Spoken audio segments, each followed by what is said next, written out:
세상을 살아가다 보면 이해할 수 없는 일들을 종종 경험하곤 합니다. 왜 나에게 이런 일이 일어났는지 한탄하면서 지낼 때가 있죠. 그 누구도 이 세상에서 완벽한 삶을 살아내지는 못합니다. 누구든지 삶에는 우여곡절이 있기 마련이고요. 도저히 생각지도 못한 일들을 만나기도 합니다. 그런데 이러한 상황들을 만날 때에 그것을 대하는 사람들의 반응은 극과 극이라고 할 수 있습니다. 어떤 사람은 그런 상황을 뛰어넘어서 극복해내려는 사람이 있는 반면에 또 다른 사람은 그런 상황에 매몰되어서 아무것도 하지 않고 자포자기해버리는 사람도 있습니다. 이렇게 서로 다른 반응이 나타나는 이유는 나에게 주어진 상황에 대한 자세 때문입니다. 그렇다면 그리스도인인 우리는 어떻게 반응해야 할까요? 당연히 포기해서는 안 되겠죠. 오히려 그리스도인이라면 그런 상황이 주어졌을 때에 주저앉아 버리는 것이 아니라 일어서서 묵묵히 걸어가야 하는 것입니다. 성경은 그것을 인내라고 표현하기도 하고 오래 참아야 한다라고 말씀하기도 합니다. 그런데 우리는 여기서 이런 질문을 던질 수가 있어요. 아니, 믿지 않는 사람도 이겨내고 극복하는 사람들이 있는데 그것을 어떻게 설명하시겠습니까? 라는 질문을 던질 수가 있습니다. 맞습니다. 우리 주변만 보더라도 믿음이 없지만 자수성가한 사람들이 많이 있잖아요. 내가 생각할 때도 어떻게 저 일을 감당하지? 라고 생각할 수 있는 그런 일들을 잘 참고 견뎌서 성공하는 사람들을 참 많이 만나게 됩니다. 오히려 때로는 주님을 믿는다고 하면서도 잘 참지 못하고 견디지 못하고 오히려 시험거리를 만드는 것들을 볼 때면 예수 믿는 것이 맞는가라는 생각을 할 수도 있습니다. 그런데 도대체 예수님을 믿는다고 하면서도 세상 사람들과 다른 차이는 과연 어디에 있는 것일까 하는 물음을 가져야 합니다. 이에 대한 대답을 오늘 우리가 함께 읽은 말씀을 통해서 함께 찾아보고 은혜 나누기를 원합니다. 그것을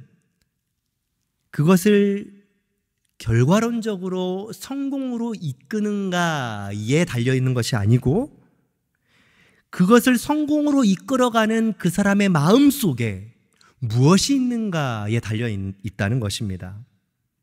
그것이 바로 하나님을 소망하는가입니다. 이스라엘 백성들에게는 감당할 수 없는 일들이 일어났습니다. 망할 것 같지 않았던 나라가 망하죠. 하나님이 통치하시는 거룩한 나라가 이방의 포로가 되어서 우상숭배의 본거지에서 살아가게 되죠. 심지어 온갖 고난과 수모를 겪으면서 오랜 세월을 보냅니다.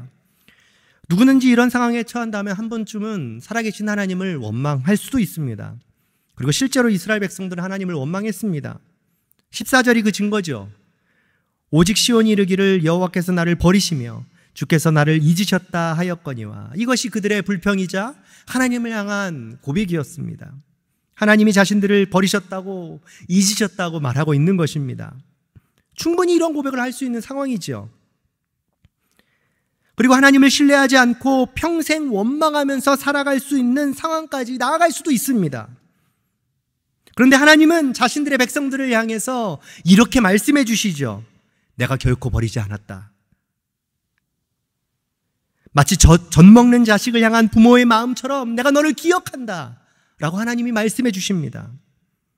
그렇게 하나님이 자신들의 백성들에게 말씀하시는 이유는 세상에 믿지 않는 사람들과 다른 믿음을 가진 우리들에게 하나님을 향한 소망이 있다는 것을 알려주시는 것입니다. 하나님을 소망하는 것이 우리가 이 세상을 견뎌내고 인내하고 참아서 승리하는 우리의 삶의 목적이자 방향이라는 것을 말씀해 주고 계신 것이죠.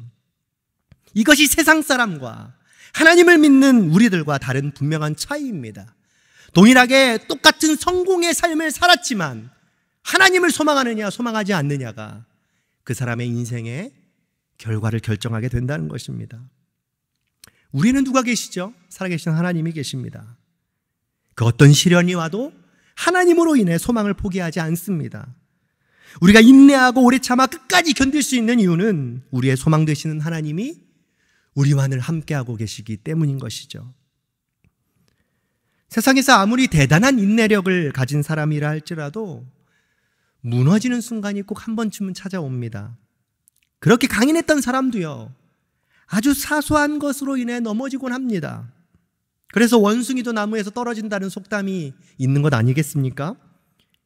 열심히, 부지런히, 성실하게 최선을 다해 산 사람의 성공도 대단한 것이지만 그것이 하나님께 소망을 두지 않는 삶이라면 의미가 없는 것입니다.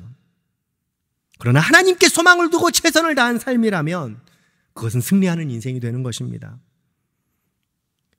주님을 알지 못했지만 세상에서 열정을 다해 살아온 사람들에게 세상이 주는 최고의 찬사가 무엇이죠? 인정입니다. 야, 너 정말 잘했다.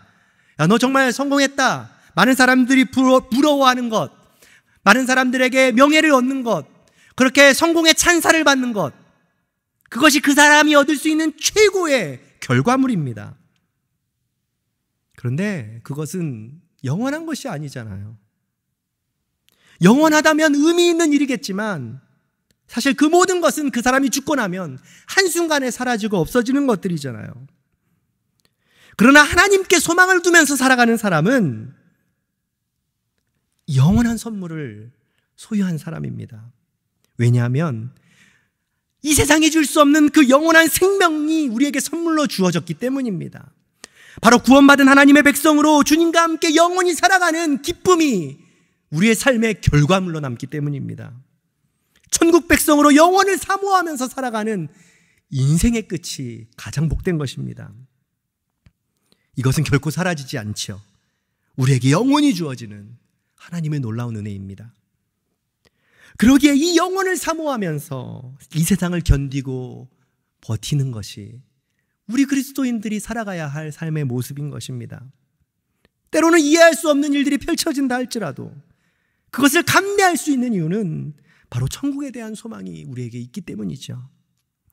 26절 후반절의 고백처럼 하나님은 나의 구원자가 되시고 구속자가 되시며 전능자가 되시는 것을 고백하는 것입니다. 우리가 믿는 하나님이 이런 분이라는 것을 확실하게 고백한다면 우리에게 어떤 일들이 펼쳐진다 할지라도 두려워할 필요가 없습니다. 사랑하는 성도 여러분, 혹시 하루를 살아가면서 여러 가지 일들로 긴장 가운데 살고 계십니까? 삶에 대한, 미래에 대한, 앞으로 펼쳐질 일에 대한 불안함이 있으시지는 않으신가요? 혹시 내 삶에 아무리 생각해봐도 이해되지 않는 일들이 계속해서 일어나고 계신가요? 하지만 저는 확실히 고백할 수 있습니다. 걱정하지 마십시오. 두려워하지 마십시오. 염려하지 마십시오. 우리에게는 영원한 소망을 주시는 살아계신 하나님이 여러분들과 함께 하고 계십니다. 그분을 바라보며 오늘 하루 힘찬 발걸음으로 나아가는 금광의 성도님들 되시기를 주님의 이름으로 소망합니다. 이 말씀을 기억하면서 함께 기도의 자리로 나아가겠습니다.